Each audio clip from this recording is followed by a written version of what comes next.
근데 여기서도 결국 코어는 뭐다? 근본은 월세잖아요. 월세가 계속 올라가고 있다면은 그 전세라는 거는 금리 효과로 나타나는 숫자라고 생각하시면 좋을 것 같고, 저는 지금은 금리가 올라갈 것 같아서 할인율이 올라가니까 환산 전세가가 빠질 것 같고, 그래서 그것 때문에 매매가가 하향 조정이 있을 것 같다 이렇게 얘기를 하고, 그다음에 그러면 지금 가격이 올라간 거 뭘로 설명할래? 이렇게 얘기하면은 뭐 그 두 개가 항상 같이 가냐?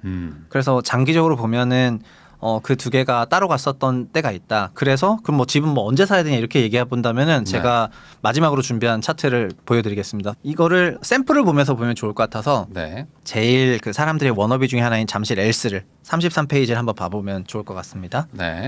전세가랑 객가격을 나눈 건데요. 제가 왜 전세가랑 객가격을 나눠서 매매가를 표시를 했냐면은 전세가는 결국 월세로부터 나오잖아요. 월세가 설령 똑같다 하더라도 금리가 달라지면 전세가가 올라가지 않습니까? 그리고 전세가가 올라가면은 멀티플이 유지된다면은 매매가가 올라가 버리잖아요. 근데 그건 밸류잖아요.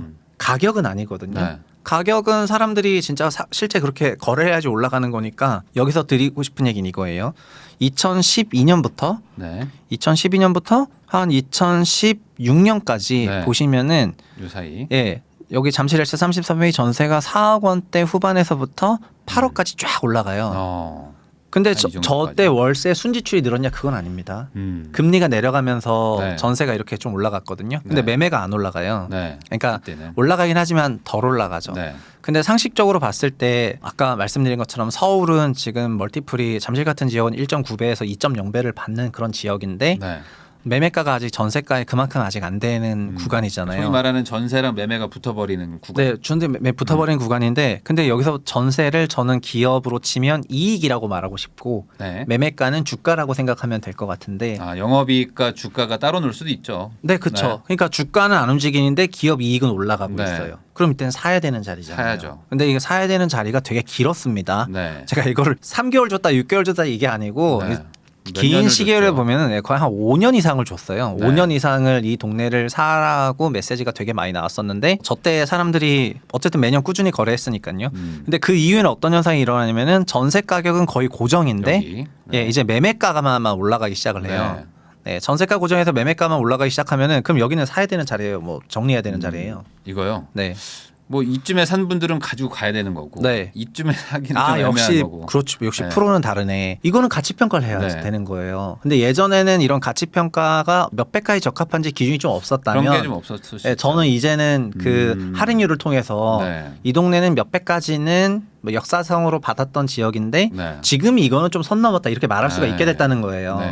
그러면은 그 가치 밑에서까지는 계속 들고 있어도 되고 아니면 사도 되고, 그걸 넘어가면은 보수적인 투자자는 뭐 처분을 해도 되고 아니면 신규로 취득을 안 해도 되고, 약간 그런 거를 말씀을 드리겠습니다. 살지 팔지 보유할지 뭐 이런 것들에 대한 어찌됐든 기준 가격을 지금 계산할 수 있다는 공식을 만드셨다. 그래서 여기서 드리고 싶은 전략이 이제 그림 하나로 나오는데요. 요 41쪽. 부동산 시장에서 저도 오래 있었는데 항상 부동산 시장에서 매매가만 관심을 가지셔가지고 그 매매가가 올라가냐 내려가냐 뭐 이런 질문 어마어마하게 하는데, 저는 매매가 올라가는 것만큼 임차료가 올라가는지 안 올라가는지가 너무 중요하고, 저 임차료는 월세 나누기 할인율이잖아요. 그래서 월세와 할인율의 그 환산 임차료가 올라가는지 내려가는지를 봐야 되고, 그 할인율은 금리 따라간다. 그래서 사분면을 쪼개서 보면은 임차료는 실적이라고 그랬죠. 근데 임차료는 실적이고 매매가는 주가인데 실적이 올라가는데 주가가 올라간다. 그럼 당연한 겁니다. 저 일사보면 당연한 건데, 저 당연한 거라 하더라도 오버슈팅이 될 수 있잖아요. 과열돼가지고. 그러면 너무 그 초과되게 되면은 그거는 이제 그때는 보수적으로 생각하시라. 막 너무 이렇게 연끌하지 마시고 그 말씀이고. 그리고 거꾸로 임차료는 빠지고 있는데 매매가가 올라가고 있다. 그러면은 여기도 밸류에이션 물론 해야 되겠죠. 그렇지만 기본적으로는 보수적으로 보시는 게 좋다는 생각이고요. 반대로 임차료는 올라가고 있는데 매매가가 빠지는 구간, 뭐 아니면 보합비가 빠지는 거, 아까 그 잠실에 5년, 잠실뿐만 아니라 서울 대부분 아파트가 11년부터 16년까지 다 저랬습니다. 근데 저희 주변에 11에서 16년에 매매를 안 한 사람이 없는 게 아니지 않습니까? 근데 저 때가 사실 어떻게 보면 진짜 풀매수 자리였던 것 같고요. 그리고 매매가도 빠지고 임차료도 빠지는 거는 작년 말부터 나타났던 현상인데, 이것도 기본적으로는 파는 게 맞는데 너무 빠지면 이제 그런 너무 빠지거나 그 밸류에이션을 보시면서 여기서 대응하시면은 좋을 것 같습니다. 그래서 단순히 매매가가 올라갔는데 더 오를 것 같아서 사시기보다는 지금 올라가는 매매가가 임차료 부분의 변화인 건지 뭐의 변화인 건지를 체크하시면서 장기적으로 여기서 받았던 배수만큼 갔는지 넘었는지 이런 걸 보시면서 따라 살 자리인지 좀 물러설 자리인지를 같이 판단하시면 좋겠습니다. 네. 뭐 여러 가지 좋은 얘기를 많이 해주셨지만 이 월세가 상승할 거냐를 가지고 어쨌든 집값을 판단하라. 이제 아주 큰 틀에서는 이렇게 볼 수 있는 거잖아요. 아, 예, 월세랑 할인율, 네. 예, 금리까지 염두에 금리도 둬가지고 약간 반영한다고 치면 금리까지 내가 예측하기 너무 어렵다고 치면 월세가 상승할 거냐라는 거. 그러니까 이 그렇죠. 동네가 더 살기 좋아질 거냐, 다른 동네 사람들이 여기 와서 더 비싼 값을 주고라도 살 것 같으냐. 그걸 사실 판단하는 거잖아요. 네, 맞아요, 네. 맞아요. 그런데 네. 이제 그게 어찌 보면 부동산 투자의 뭐 A자 Z이지 않을까 싶기도 네, 네. 하거든요. 근데 네. 이제 그런 거를 이제 전세로 판단하면은 좀 복잡해지고 네. 영향을 많이 받으니까 네. 월세로 좀 판단을 해봐라. 네, 네. 그리고 할인율도 이제 데이터들이 다 있기 때문에 이걸로 감안하면은 제가 봤을 때 이게 지금 영상 한 번 보고 무슨 소리지라고 하셔도 이제 좀 책을 보시거나 이제 한 번씩 따라 하시면은 아 우리 동네가 대충 얼마구나라는 것들이 나올 것 같아가지고 네. 지금 좀 정리를 해도 되겠다 아니면 나 좀 더 가져가도 되겠다 이런 것들을 쉽게 판단하실 수 있지 않을까라는 네. 생각을 합니다. 네, 이게 말씀드렸던 것처럼 그 어떤 통계가 적시적으로 업데이트가 안 되는 부분도 있고 하다 네. 보니까 실제 실거래랑 계산값이랑 되게 다르게 나올 수가 있거든요. 그러면 뭐야 이게 이렇게 하지 마시고 네. 어떤 부분 때문에 좀 다르게 나와 있는지 한번 생각을 더 해 주셨으면 좋을 것 같고요. 네. 그런 과정에서 반복과 훈련이 이제 이거를 좀 더 체계적으로 생각하게 하니까 그렇게 말씀을 드리고 싶습니다. 네. 그리고 한 장만 더 보여드리면 42페이지 하나만 더 보여드리고 싶은데 네. 저희가 지역별 전월세 전원율을 그려왔는데 이게 11년부터 있기 때문에 저 파란색이 서울선이거든요. 네. 과거에는 전환율이 서울도 7%였다가 네. 회색 선이 기준금리 선인데 네. 네 그러면서 서울이 따라서. 4% 정도까지 내려갔고 서울 요지는 3%대까지 내려갔었어요. 네. 그 서울의 소위 핵심 네. 상급진 3%까지 내려갔다가 지금 서울시가 평균 4.8%까지 이렇게 올라와 있어서 금리 상승 영향을 좀 받고 있습니다. 네. 근데 아시다시피 지금 기준금리가 3.5%지만 이게 영원하진 않을 거라고 네. 생각을 하시는 것처럼 단기간에는 기준금리 상승 영향을 당연히 그 할인율이 받게 될 것이고 네. 할인율이 받게 되면은 저희가 코로나 때랑 그 코로나 끝났을 때 경험했던 것처럼 전세가가 스윙이 심할 거예요. 네. 그래서 전세가가 스윙이 심하면은 매매가도 되게 흔들흔들할 수가 있거든요. 그리고 우리가 흔히 말하는 막 입주장 때 전세 빠지고 이런 네. 것 같은 효과가 나올 수도 있어요. 네. 근데 여기서도 결국 코어는 뭐다? 근본은 월세잖아요. 월세가 계속 올라가고 있다면은 그 전세라는 거는 금리 효과로 나타나는 숫자라고 생각하시면 좋을 것 같고 전세를 절대값처럼 너무 생각하지 말아주셨으면 네. 하는 그런 바람입니다.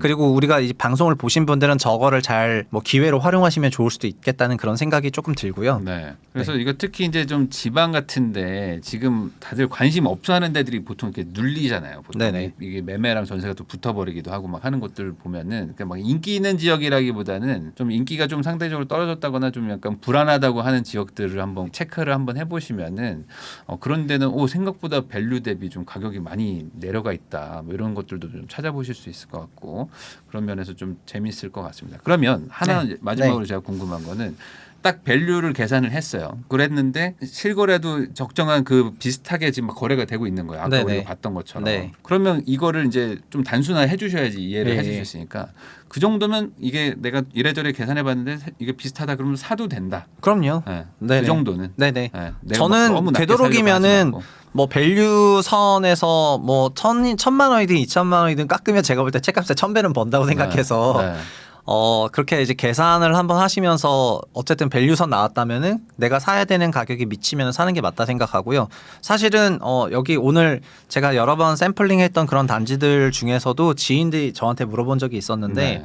저도 거기서 이렇게 계산해 줬거든요. 네. 그 단지 계산하면은 소위 13.5에서 14억 정도가 나오는데 그 정도에 살 수 있으면은 나는 잘 산 것 같다.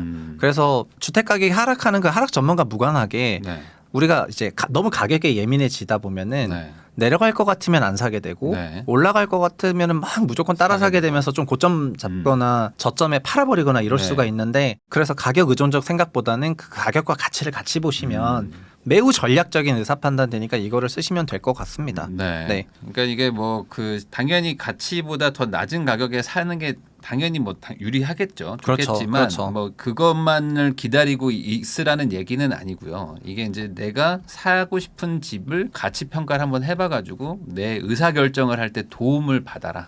이 정도로 정리를 할 수 있잖아요. 네, 저도 지금은 교육을 안 하지만 작년에 요 소름 공식 하고 나서 교육을 좀 했었잖아요. 거기 수강생분 에피소드를 좀 말씀드리면 이걸 네. 이제 들었어요. 네. 들어서 저는 이 과제를 막 줬거든요. 이 단지에서 저 단지 그리고 들었던 사람마다 다 단지 부서의 적정가를 다 도출을 했어요. 네. 그다음 몇백 개가 이제 쌓여 있는 상황이었는데 음.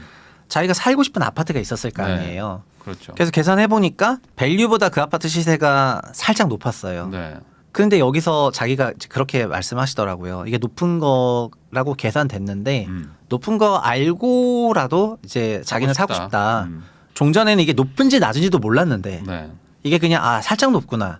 그런 생각하니까 오히려 옛날에는 뭐 이게 30% 높은지 50% 높은지 몰랐다가 네.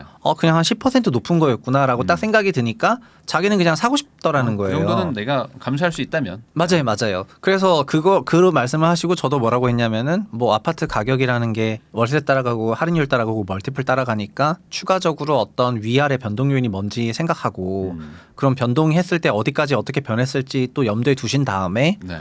그걸 잘 대비만 한다면은 그러니까 알면서 좀 비싸다고 생각해서 사는 거랑 쫄아서 막 그냥 이제 사는 거랑 너무 다르기 때문에 그분의 케이스가 아마 부익남님이 얘기하시려고 했었던 그런 케이스에 가깝지 않나 이렇게 생각이 되고 저는 근데 기본적으로는 싸게 사야지 이렇게 비싼 거를 그렇죠. 싸게 사는 게 좋지. 그건 그래서 당연하죠. 막 싸게 사려는 노력을 해라. 왜냐하면은 매도자분들 예를 들면 매도자분은 계산 안 하실 수도 있잖아요. 네. 우린 예를 들면 하고 가서 네. 내가 생각하는 마지노선을 정해두고 갈 수도 있잖아요. 네. 그러면은 거기서 이제 막 협상하는 이 정도는 과정에서 금매다라는 것도 좀 정할 수도 있을 것 같고. 제 말이요. 그렇게 해서 500만 원, 1000만 원이라도 아껴도 이거 책값이 얼마예요. 그래서 책 홍보 잠깐 해도 돼요?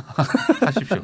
아니 이미 많이 그래서 해주셨는데 네, 아파트 이 가격 오면 사라. 네네. 그러니까 이 가격 오면 사라의 중의적인 의미는 이 가격이 네, 오는지 안 오는지를 맞아요. 내가 어떻게 아냐. 그게 이 책에 나와 있다. 네네. 그러니까 이 가격에 내가 좀 사야 되겠다라는 생각을 하시면서 하라는 말씀입니다. 네, 그러니까 이게 떨어지기를 기다리라는 게 아니라 이 가격이 적정한지 아닌지를 판단할 수 있는 네. 그런 책이라고 보시면 될 것 같고 자세한 내용은 책을 보시고 뭐 책을 보지 않더라도 제가 봤을 때 오늘 나온 내용만 그것만 좀 따라 보셔도 어느 정도 좀 내가 판단할 수 있지 않을까라는 생각도 좀 듭니다.